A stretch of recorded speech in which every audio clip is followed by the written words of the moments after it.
Lors de la demi-finale de The Voice 2023, Florent Pagny a surpris les candidats, les coachs et Nikos Aliagas en débarquant sur scène alors que les talents interprétaient son titre chanté. Sur le plateau de Quotidien, le gagnant Aurélien Vivos et sa coach Zazie sont revenus sur cette belle surprise. Le week-end n'a pas été de tout repos pour les équipes de The Voice 2023.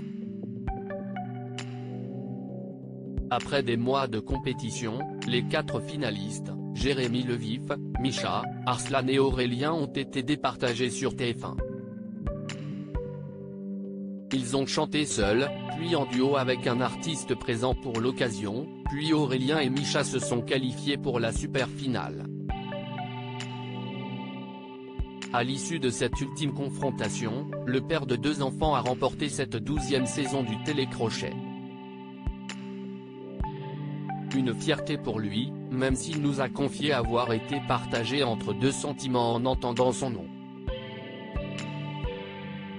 Au lendemain de ce week-end inoubliable, le gagnant et sa coach Zazie se sont retrouvés sur le plateau de Quotidien pour évoquer cette aventure vécue ensemble. Zazie promet qu'elle n'était pas au courant de la venue de Florent Pagny dans The Voice. Si Aurélien Vivos se souviendra toujours de la finale de The Voice, il y a fort à parier qu'il n'oubliera également jamais cette demi-finale durant laquelle il a fait la connaissance de son idole, Florent Pagny. En effet, le chanteur, absent de cette saison à cause de ses problèmes de santé, a surpris tout le monde en débarquant sur le plateau pour interpréter avec les candidats son titre chanté. C'était une surprise. Je n'étais pas courant, promet Zazie. Il y a 3 personnes de la production qui étaient au courant. Florent était enfermé dans sa loge. Je l'avais eu au téléphone une semaine avant et il ne m'avait pas dit. Les talents ne savaient pas non plus, détaille celle qui ne revenait pas de le voir sur le plateau de l'émission.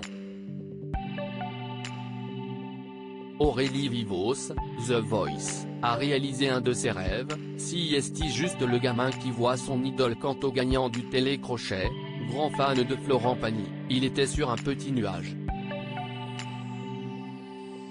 C'était Noël pour moi. En plus, on m'avait dit de ne pas espérer voir Florent. Dans mon cerveau, c'était ok, je le verrai pas, confie-t-il. Mais quand il a entendu cette voix, si familière mais qui ne faisait pas partie du groupe présent sur scène, il a eu du mal à réaliser. Je me retourne, je le vois, je me suis demandé qui c'était. Quand finalement il se rend compte qu'il est face à son chanteur préféré, il regarde sa femme assise dans le public et plus rien d'autre ne compte. Il n'y a plus d'émission, il n'y a plus de The Voice, il n'y a plus rien. Si est juste le gamin qui voit son idole. Mais après j'étais ému, je me suis dit reprends-toi, se souvient-il. Pour lui, si est comme s'il avait tout gagné avant l'heure.